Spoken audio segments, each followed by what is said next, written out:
بسم الله الرحمن الرحيم إن الحمد لله نحمده ونستعينه ونستغفره ونؤمن به ونتوكل عليه ونعوذ بالله من شرور أنفسنا ومن سيئات أعمالنا من يهده الله فلا مضل له ومن يضلل فلا هادي له وأشهد أن لا إله إلا الله وأن محمدا رسول الله صلى الله عليه وسلم وعلى آله وصحبه أجمعين.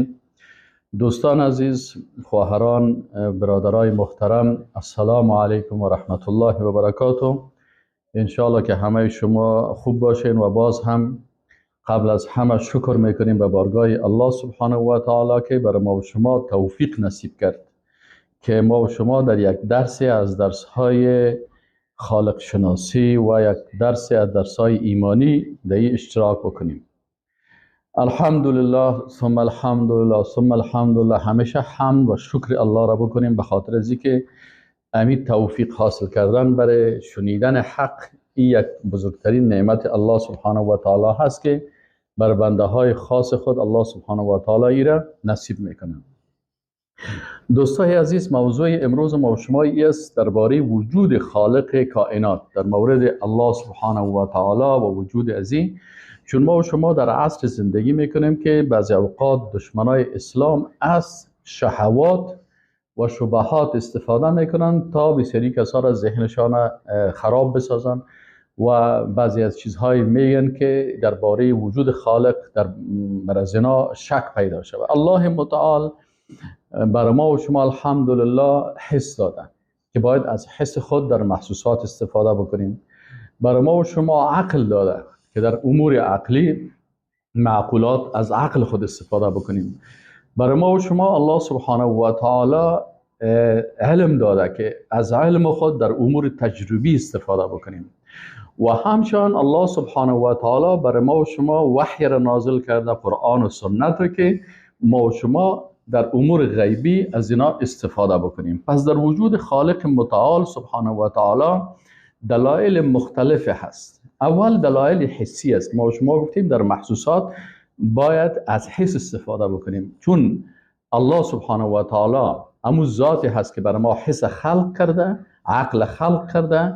به می شکل برای ما و شما مثلا علم قوه داده که در وجود ما و شما که ما و شما علم استفاده بکنیم.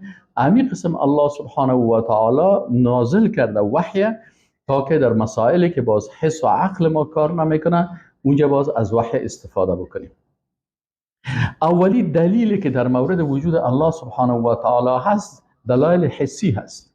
دلایل حسی هست. شما ببینید الله متعال میگه که و فی انفسکم، شما چرا در نفسهای خود، یعنی الله سبحانه و تعالی در قرآن عظیم برای ما میگه که شما در باری وجود خود فکر بکنید. شما حداقل ببینید که همین ساختمان وجود شما که هست این چه قسم. مثلا سعدی رحمت الله علیه یک شعر میگه برگ درختان سبز در نظر هوشیار، هر ورقش دفتر است معرفت کردگار.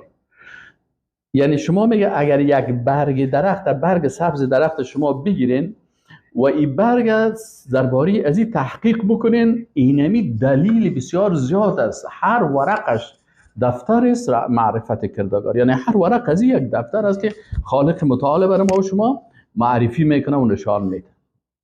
الله متعال حتی در وجود خود انسان میگه شما در وجود خود چرا درباره وجود خود شما تحقیق نمیکنین؟ مثلا از نگاه طبی در آناتومی و فیزیولوژی وجود انسان، اگر انسان درباره وجود خود فکر بکنه این بسیار ارزش داره. مثلا دست ما هست، این دستی که اینجا خلق شده، اگر این دست ما قاطع نمیشد من در چه حالت بودم؟ پس وقتی که من هنوز نو در بطن مادرم بودم خالق هست که این خلق کرد و درباره کل ازی با کرامت خود یعنی لطف کرد که من نخواسته بودم برای من دست به شکل خلق کرد که این مثلا پنجه های من مثلا یک چیز را میگیره. مثلا وقتی من گلاس آب میگیرم برای من بسیار ساده این پنجه ها کار میکنم و اگر شما از یک دکتر پرسان بکنید ببین در بین ازی چندین سلول کار میکنه و میگه که مثلا یک آناتومی دست بحث میکنه، میگه 32,000 من فهم سلول است و مثلا چیزایی هستن که اونا دکترای طب سر از این بحث میکنن. پس ما از نگاه ایمانی وقتی که بحث میکنیم، این خالقی که این دست برای ما خلق کرده و بازی دست ما بسیار ساده، ما این گلاس میگیریم با بسیار عزت و این باز قاط میشه. اگر این قاط نمیشد، اگر همین قسمی بود، باز ما آب چه قسم می نوشیدم. وقتی که من ایره میگیرم و این بالاخره نرمال ما میایم و ایره با بسیار سادگی و به شکل درست از این آب استفاده میکنم. پس این خودش دلیل است به وجود خالق مهربانه که چقدر مهربان است که در وجود من یعنی هر قسمت وجود خود که انسان فکر بکنه، قدرت و عظمت خالق میفهمه که حتی علمایی که هنوز ساینس و هنوز تکنولوژی نبود و چیزا نبود، لکن دست انسان و قاط شدن دست انسان و گرفتن هزی و پنجه انسان و این کل دزی وجود داشته. حتی الله متعال میگه افلا ینظرون الی الابل کیف خلقت. شما از نگاه حسی نظر چرا نمیکنید درباره یک شتر؟ ببینید شتر چی ساختمانی داره. ساختمان وجود شیطان یک نفر 12 صفحه درباره ساختمان فیزیکی شتر نوشته کرده بود که شما هر حیوان ببینید مطابق اونمو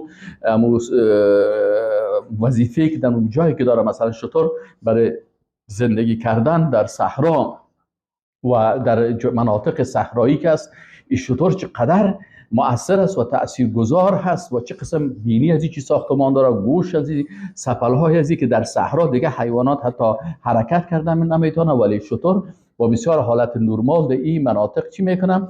مثلا بسیار در صحرا حرکت میکنه و شبها و ماها مثلا حرکت میکنه. شما الله میگه افلا ینظرون الی الابل کیف خلقت و الی السماء کیف رفعت. الله متعال میگه که اگر شما میخواین بفهمین که خالق وجود داره، گیر خلق کرده، به طرف از این آسمان ها سیل بکنین، قدرتش ببینین.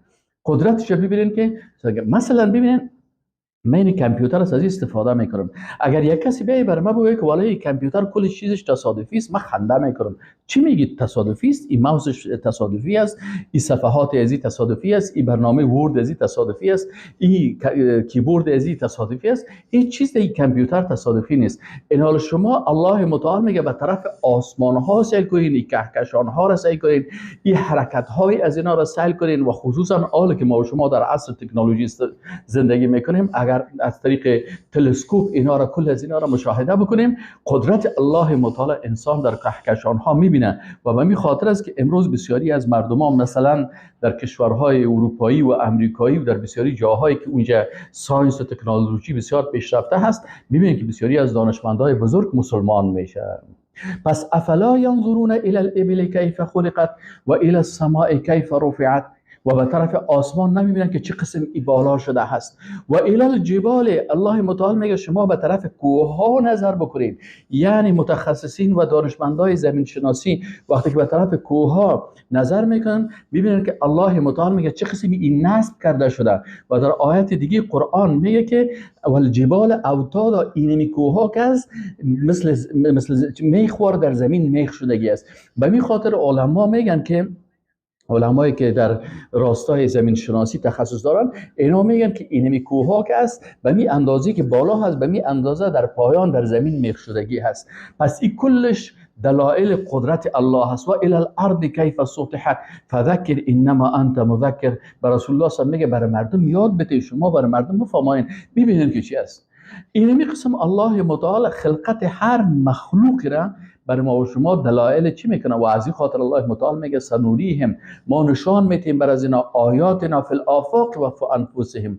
ما دلائل قدرت خود در افقها، در کهکشانها، در آسمان، در سیارات، در اینجا و فی انفسهم، در وجود خودشان الله متعال میگه ما دلائل قدرت خود بر از اینا نشان میتیم تا اینا قناعت بکنن و بفهمن که چی است؟ انه الحق، و این قرآن حق است و واقعا خالق وجود داره. دلایل دیگه که مثلا از نگاه عقلی هست، ما و شما گفتیم که برای یک مسلمان برنامه داده میشه که شما در محسوسات از حستان استفاده کنه. بنابراین اینمی طبیعتی که هست، این طبیعت بزرگ و این مخلوقات بزرگ کتاب باز الله هست، یعنی لابراتوار باز الله هست که در اینجا انسان ها میتونن که از این لابراتوار استفاده کرده و به چشم خود به شکل محسوس قدرت الله را در تمام از اینا میبینن. و باز الله متعال در قسمت عقل ما و شما را مخاطب قرار میده که افلا تعقلون، چرا از عقلتان کار نمیگیرین؟ افلا یتدبرون، چرا این مردم تفکر و تدبر نمیکنن؟ افلا تتفکرون، چرا از فکرتان کار نمیگیرین؟ افلا تذکرون، چرا به یاد نمیارین؟ اینال الله متعال در آیات مختلف قرآنی چی میکنه؟ دلایل عقلی را بیان میکنه که ان فی خلق السماوات والارض و اختلاف اللیل والنهار. شما میگه از نگاه عقلی ببینین در خلقت آسمان ها و زمین، در اختلاف شب و روز که شب میایه و روز میایه، و الفلک التي، شما کشتی های بزرگ رسای کنین که در بحر تجری فی البحر، در بحر در حرکت است، بما ینفع الناس، که بر مردم منفعت میرسانه. و ما انزل الله من السماء من ماء، از آسمان وقتی که از ابرها آب پایین میشه، فاحیا به الارض، زمین میبینین که مثل مرده وارست، بالاخره اینا دوباره زنده میشه. و بث فیها من کل دابه، و اشکال مختلف مثلا جنبنده ها و حیوانات و مخلوقات دری هست. و تصریف الریاح، و همچنان باد ببینین که چه قسم در حرکت و چه قسم بین این درخت او درخت دیگه مثلا لقاح میکنه، القایی که بالاخره اینا سبب پیدا شدن میوه میشه. و السحاب المسخر بین السماء والارض، و امین ابرهایی که مسخر است در بین آسمان و زمین، شما ایره کلش در فضا میبینین. لآیات لقوم یعقلون، الله متعال میگه هر کدام از این دلیل است به وجود خالق متعال برای قومی که اونا از عقل خود استفاده میکنن. اینا کسایی که در این باره فکر میکنن میبینن سبحان الله، این آسمان های زمین، این کهکشان های، این بحرهای، این مخلوقات بزرگ، آیا اینا کلش تصادفی هستن یا کل از اینا خالق داره؟ این چیز تصادفی نیست. اینمی قلم اگر شما سال کنید، اگر شما برتانیا کسی بگه که اینمی قلم تصادفی است، شما سر عقلش خنده میکنید. قلم تصادفی است، این پشت تصادفی است، این نوکه کسی که به این شکل جور شده این تصادفی است؟ نه خیر، این چیز تصادفی نیست. این رنگی که در داخل از این تصادف است؟ ابدا تصادف نیست. پس حتی این چیزایی که در اینجا هست، این به خاطر از اینکه در جیبت میمونی، این مثلا نفت یا کسی مثلا چه میکنه، این تصادفی است. این چیزی از این تصادفی نیست. پس وقتی یک قلم امکان نداره تصادف باشه، بلکه شرکت از علمای هست، کارگرای هستن که درباره از این کار کردن. آیا آسمان ها و زمین، این کهکشان ها و این حرکت از اینا، کل از اینا تصادفی هست؟ هیچ کدام از این تصادفی شده نمیتونه. الله متعال میگه و هو الذی یحیی و یمیت، الله ذاتی هست که زنده میکنه و میمیرانه. وله اختلاف اللیل و النهار افلا تعقلون، چرا مردم از عقل خود کار نمیگیرن؟ اگر از عقل خود کار بگیرن، اینا میفهمن که خالق وجود داره. هو الذی خلقکم من تراب، الله میگه ببینید دلیل عقلی دیگه که الله اصلا شما را از خاک خلق کرد، ثم من نطفه، باز نسل شما از چی شد؟ از نطفه شد. ثم من علقه، باز اینمی نطفه که خورد به یک پارچه خون تبدیل میشه. ثم یخرجکم طفلا، باز اینمی پارچه خون به پارچه گوشت و بالاخره می قسم مراحل که طی میشه، شما به شکل یک طفل، باز شما امی قسم بزرگ شده میرین. همین مراحل خلقت انسان میگه یس آکلش تصادفی است؟ نه خیر، تصادفی نیست. پس اینجا الله متعال برای ما و شما میگه شما از حستان کار بگیرین و از عقلتان که دو نعمت بزرگ است از استفاده بکنین، باز شما باور میکنید که خالق بسیار با عظمت هست. سومین دلایل فطرت سالم انسانی هست.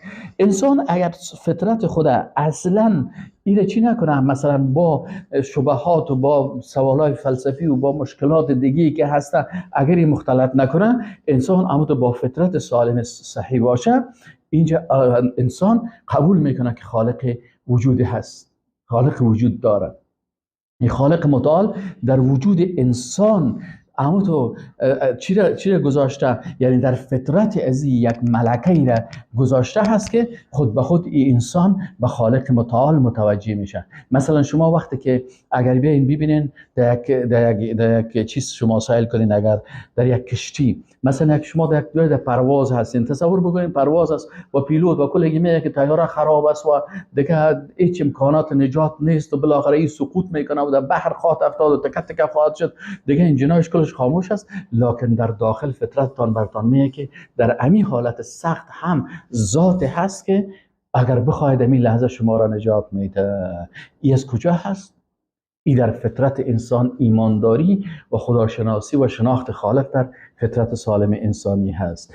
این میگه رسول الله صلی الله علیه و میگه که الله متعال به اساس رحمت خود ما من مولود الا وقد یولد علی الفطره. رسول الله میگه که هیچ طفل نیست در خانه هندو، در خانه یهود، در خانه نصرانی، در خانه کافر، در خانه مسلمان. وقتی که یک طفلک نو پیدا میشه، الله متعال میگه که در رسول الله میگه که الله متعال در وجود ازی چی کرده؟ فطرت ایمانی را گذاشته. فابواه یهودانه و ینصرانه و یمجسانه. باز پسان پدر و مادر است که در شخصیت ازی تاثیر میکنن، ایره میبرن به یهودیت، نصرانیت، بیدینی، مجوسیت، گپا. اگر نه ای چی هستن؟ این طفل از اول در وجود ازی الله متعال در ساختمان فیزیکی ازی، یعنی در داخل وجود ازی، در فطرت ازی چی کردن؟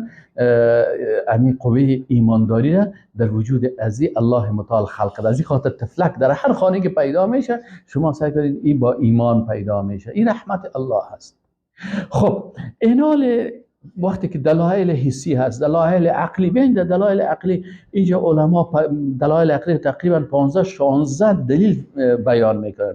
مثلا میگن که خود وجود هر مخلوق شما سعی کنین دلیل است به قدرت الله.